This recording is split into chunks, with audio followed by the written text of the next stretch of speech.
Hi guys, this is Emmanuel. And this is Greg. We are from M8 and today we're going to go through our 6-step guide to selecting a suitable resale private property for your needs. Alright, so a resale property is usually considered when close to immediate occupation is needed or when investors are actually looking for rental income. And in both these cases, the homestay factors are heavily considered by both the buyers and the tenants. Alright, so the first thing that all prospective buyers need to do when it comes to purchasing a property is to do an in-principle approval, or IPA in short. So this will actually give you a clear idea as to a comfortable budget that you as a buyer is able to afford for your property based on your monthly salary. Now, for buyers who have already previously done their IPA a couple of months back, it is key to note that the latest cooling measures will imply that there is an increase in the stress test interest rates that are used by banks when calculating your total debt servicing ratio, or TDSR in short. Now, with the TDSR, only a maximum of 55% of your income can be taken into account for mortgage payments. So with this increase in the stress test interest rates, this will actually adversely affect the loan amount that you're able to get from the bank. So it will actually be key for you to contact your banker so that they can give you an updated and precise loan amount that you are eligible for. Yes, that's right. And after knowing your budget, the next step will be shortlisting suitable locations. Here, you can consider distance to your workplace or certain schools and even proximity to your family members. So one effective way to do this is to use Property Guru's map search function to quickly familiarize yourself with the asking prices of your different shortlisted locations.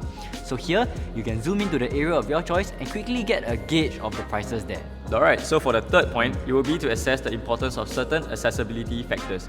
Now, from an accessibility standpoint, it is key as a buyer to determine the importance of this factor with the impact that it has on your daily lives. So, for example, accessibility factors such as proximity to the nearest MRT station might not mean as much to you if you have a car or you drive to work daily. So on the other hand, it might have greater importance for your house to be near to major expressways so that you can have a smoother journey to and from your workplace each day. Furthermore, other accessibility factors can include proximity to primary schools or your parents' house, or amenities such as wet markets or neighborhood malls. This is just some of the examples, and different buyers place different weightage on the above mentioned factors. Therefore, we feel that it is key for you as a buyer to determine what is important for you. Now, for the fourth step, we have the master plan. A new master plan comes out every 5 years, and this shows us what the government is trying to do to develop Singapore over the next 10 to 15 years. Now, as a buyer of a resale property, you could be looking to occupy the unit for a while, so it is very helpful if you know the developments in the area. We do that by using the master plan to identify the change of land use in the area to anticipate what could be built there. So, for example, before Serangoon Next was built in 2010, the land plot in the 2008 master plan was listed as a reserve site by the government in yellow colour, and this means that there was a possibility of urban development in the area. In the 2014 master plan, it was updated to a blue commercial site.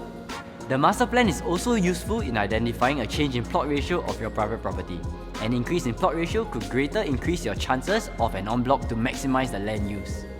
Alright, so for our fifth factor, we're actually talking about timeline. And I personally feel that this is a very key factor that resale buyers always consider when deciding between choosing a new launch property or a resale private property. Irregardless of whether you are HDB upgrader or not, the timeline of when you're going to move into your next property affects the time when you choose to sell your existing property, if you have any, or whether there is a need to rent an intermediate home while waiting for your property to be constructed in the case of a new launch, or renovation in the case of a private resale property, or even moving back with your parents to save on paying rent in this current heated rental market.